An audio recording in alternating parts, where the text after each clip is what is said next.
ಎಲ್ಲರಿಗೂ ನಮಸ್ಕಾರ. ಎಲ್ಲರಿಗೂ ಗೌರಿ ಗಣೇಶ ಹಬ್ಬದ ಆರ್ಥಿಕ ಶುಭಾಶಯಗಳು. ಈಗ ಪ್ರತಿಯೊಬ್ಬರ ಮನೆಯಲ್ಲೂ ಬೆಳ್ಳಿ ವಸ್ತುಗಳು ಇದ್ದೇ ಇರುತ್ತೆ. ಪೂಜಾ ಸಾಮಗ್ರಿ ಆಗಿರ್ಬೋದು, ಬೆಳ್ಳಿ ಚೈನ್ ಆಗಿರ್ಬೋದು, ಕಾಲ್ ಚೈನ್ ಆಗಿರ್ಬೋದು, ಪ್ರತಿಯೊಂದು ಬೆಳ್ಳಿ ಐಟಮ್ ಅಂದರೆ ಭಾಳ ಖುಷಿ ಇರುತ್ತೆ ಎಲ್ಲರಿಗೂ. ಆದರೆ ಅದನ್ನು ತಗೊಂಡ ಮೇಲೆ ನಮಗೆ ಪ್ರತಿ ಸಲನೂ ಕ್ಲೀನ್ ಮಾಡೋದಂದ್ರೆ ಭಾಳ ಸಮಸ್ಯೆ ಆಗ್ತಿರುತ್ತೆ. ಅದಕ್ಕೋಸ್ಕರ ಅದನ್ನು ಈಸಿಯಾಗಿ ಪ್ರತಿಯೊಬ್ಬರ ಮನೆಯಲ್ಲೂ ಇಟ್ಕೋಬೋದು. ಈಸಿಯಾಗಿ ಭಾಳ ಸುಲಭವಾಗಿ ಜೊತೆಗೆ ಕಡಿಮೆ ಖರ್ಚಿನಲ್ಲಿ ಕ್ಲೀನ್ ಮಾಡುವ ವಸ್ತುವಿನ ಬಗ್ಗೆ ನಿಮ್ಗೆ ಪರಿಚಯ ಮಾಡಿಕೊಡ್ತಿದ್ದೀನಿ. ಈಗ ನನ್ನ ಹತ್ರ 2 ಬೆಳ್ಳಿಯ ಕಾಲ್ ಚೈನ್ ಇದೆ, ಕೊಳೆ ಆಗಿರೋ ಚೈನ್ ಇದೆ. ಇದು ಯಾವ ರೀತಿ ಕ್ಲೀನ್ ಆಗುತ್ತೆ ಅನ್ನೋದನ್ನು ನಿಮಗೆ ಈಗ ನಾನು ಡೆಮೋ ಮುಖಾಂತರ ತೋರಿಸ್ಕೊಡ್ತೀನಿ. ಹಾಗಾದರೆ ಈಗ ಡೆಮೋ ಮಾಡಿ ನೋಡೋಣ. ಈಗ ಬೆಳ್ಳಿ ಚೈನ್ ಯಾವ ರೀತಿ ಕ್ಲೀನ್ ಆಗುತ್ತೆ ಅನ್ನೋದನ್ನು ನಾವು ಡೆಮೋ ಮುಖಾಂತರ ನೋಡೋಣ. ನೋಡಿ, ಇದು ಅರ್ಧ ಲೀಟ್ರು ಬಾಟ್ಲಿ ಆಗಿರುತ್ತೆ. ಓಕೆ, ಈಗ ನೋಡಿ, ಈ ಕ್ಯಾಪನ್ನು ತೆಗೆದು ಇದ್ರ ಒಳಗಡೆ ಒಂದು ಸ್ಟ್ಯಾಂಡ್ ಇರುತ್ತೆ. ಆ ಸ್ಟ್ಯಾಂಡಲ್ಲಿ ನಾವು ಬೆಳ್ಳಿ ಐಟಮನ್ನು ಹಾಕಿದ್ರೆ ನೋಡಿ, ಈ ಥರ ತೆಗಿಬೇಕು. ಈ ಥರ ತೆಗೆದು ನಾನೀಗ 2 ಚೈನಲ್ಲಿ ಒಂದು ಚೈನನ್ನು ಹಾಕ್ತೀನಿ. ಹಾಗಾದರೆ ಯಾವ ರೀತಿ ಕ್ಲೀನ್ ಆಗುತ್ತೆ, ಒಂದು ಚೈನಿಗೆ ಮತ್ತೊಂದು ಚೈನಿಗೆ ಡಿಫ್ರೆನ್ಸ್ ಏನು ಅನ್ನೋದು ನಿಮಗೆ ಗೊತ್ತಾಗುತ್ತೆ. ಒಂದು ಚೈನನ್ನು ಇದ್ರ ಒಳಗಡೆ ಕೂರಿಸ್ತೀನಿ, ಇದನ್ನು ಡಿಪ್ ಮಾಡ್ತೀನಿ. ಒಳಗಡೆ ಬಿಟ್ಬಿಟ್ರೆ ಆಯಿತು. 5 ನಿಮಿಷ ಇದನ್ನು ಹೀಗೆ ಬಿಡಬೇಕು. ಈಗ ಬಿಟ್ಟು 5 ನಿಮಿಷ ಹೀಗೆ ಇಟ್ಟರೆ ಆಯಿತು. 5 ನಿಮಿಷ ನಂತರ ಅದನ್ನು ತೆಗಿತೀನಿ ನಾನು. ಹಾಗಾದರೆ 5 ನಿಮಿಷ ಆಯಿತು, ಬನ್ನಿ ನೋಡೋಣ. ಈಗ ನೋಡಿ, ಈ ಲಿಕ್ವಿಡಲ್ಲಿ ಹಾಕಿದೀವಲ್ಲ, ಅದನ್ನ ಈಗ ತೆಗಿಯೋಣ ಚೈನನ್ನು. ಓಕೆ, ಈಗ ನೋಡಿ, ಇದನ್ನು ಈಗ ತೆಗೆದ್ವಿ. ಈ ಚೈನನ್ನು ಈಗ ತೆಗಿತಾ ಇದ್ದೀನಿ. ಈ ಚೈನನ್ನು ತೆಗೆದ ಮೇಲೆ ಇದನ್ನು ಏನು ಮಾಡಬೇಕು ಅಂತಂದರೆ, ಒಂದು ಬೋಲಲ್ಲಿ ಸ್ವಲ್ಪ ವಾಟರ್ ಹಾಕಬೇಕು.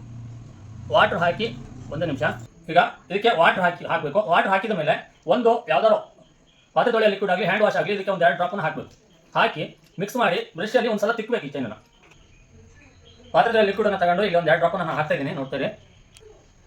ಓಕೆ, ಹಾಕ್ತಾಯಿದ್ದೀನಿ ನೋಡಿ, 2 ಡ್ರಾಪ್ ಲಿಕ್ವಿಡ್ ಹಾಕ್ತಾಯಿದ್ದೀನಿ. ಓಕೆ, ಈಗ ನೋಡಿ, ಈಗ ಏನು ಮಾಡ್ತೀನಿ ಅಂದರೆ, ಈ ಬೆಳ್ಳಿ ಚೈನನ್ನು ಹಾಕಿದ್ವಲ್ಲ, ಇದನ್ನು ಒಂದು ಸಲ ಇಲ್ಲಿ ಹತ್ತೀನಿ. ಈಗ ಯಾವುದಾದ್ರು ಒಂದು ಬ್ರಷಲ್ಲಿ ಕ್ಲೀನಾಗಿ ತಿಕ್ಕಬೇಕು ಈಗ. ಓಕೆ, ಈಗ ಇದನ್ನು ಕ್ಲೀನಾಗಿ ಒದ್ದಿದ ಮೇಲೆ ಬ್ರಷಲ್ಲಿ ತಿಕ್ಕಬೇಕು. ಈ ಥರ ಕ್ಲೀನಾಗಿ ತಿಕ್ಕಬೇಕು, ಯಾಕೆಂತಂದ್ರೆ ಕೊಳೆ ಕುತ್ಕೊಂಡಿರುತ್ತಲ್ವ.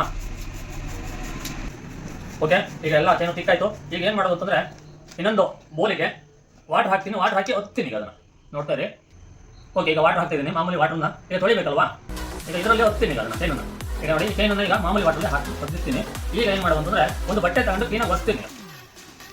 ಓಕೆ, ಈಗ ನೋಡಿ, ಇದನ್ನು ಒಂದು ಬಟ್ಟೆಗೆ ಒತ್ಬಿಡೋಣ. ಬಟ್ಟೆ ತಗೊಳ್ತಿದ್ದೀನಿ, ಕ್ಲೀನಾಗಿ ಬಟ್ಟೆಗೆ ಒತ್ತೀನಿ. ಓಕೆ, ಈಗ ನನಗೆ ಕ್ಲೀನಾಗಿ ಹೊಸಾಯಿತು. ಹಾಗಾದರೆ ಏನಾಗಿದೆ ಬೆಳ್ಳಿ ಚೈನ್ ಅನ್ನೋದನ್ನು ನೋಡೋಣ ಒಂಥರ. ಈಗ ಒಂದು ಚೈನ್ ಕ್ಲೀನ್ ಆಯಿತು, ಇನ್ನೊಂದು ಚೈನ್ ಇಲ್ಲೇ ಇದೆ. ಅದಕ್ಕೆ ಇದಕ್ಕೂ ಏನು ಡಿಫ್ರೆನ್ಸ್ ಇದೆ ಅನ್ನೋದನ್ನ ಈಗ ಅಲ್ಲಿ ನೋಡೋಣ.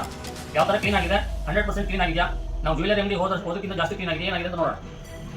ನೋಡಿ, ಈ ಚೈನು ವಾಶ್ ಆಗಿರೋ ಚೈನು ನಿಮ್ಗೆ ಕಾಣ್ತಾ ಇದೆ. ಇದು ನೋಡಿ, ಇದಕ್ಕೂ ಎಷ್ಟು ಡಿಫ್ರೆನ್ಸ್ ಇದೆ. 5 ನಿಮಿಷದ ಒಳಗಡೆ ಎಷ್ಟು ಡಿಫ್ರೆನ್ಸ್ ಆಗಿದೆ ಅನ್ನೋದು ನೀವೇ ಯೋಚನೆ ಮಾಡಿ.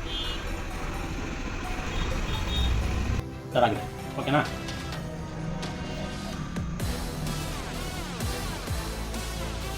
ಕ್ಲೀನ್ ಆಗಿದೆ ಅಂತಲ್ಲ.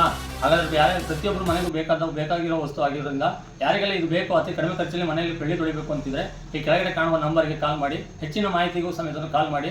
ಜೊತೆಗೆ ಈ ವಸ್ತು ನಿಮಗೆ ಇಷ್ಟವಾಗಿಲ್ಲ ಅಂತಂದರೆ ವಾಪಸ್ ಸಮೇತ ನಾವು ತೆಗೆದುಕೊಳ್ಳಲಾಗುವುದು. ಜೊತೆಗೆ ಡೋರ್ ಡೆಲಿವರಿ ಸಮೇತ ಕೊಡಲಾಗುವುದು. Thank you.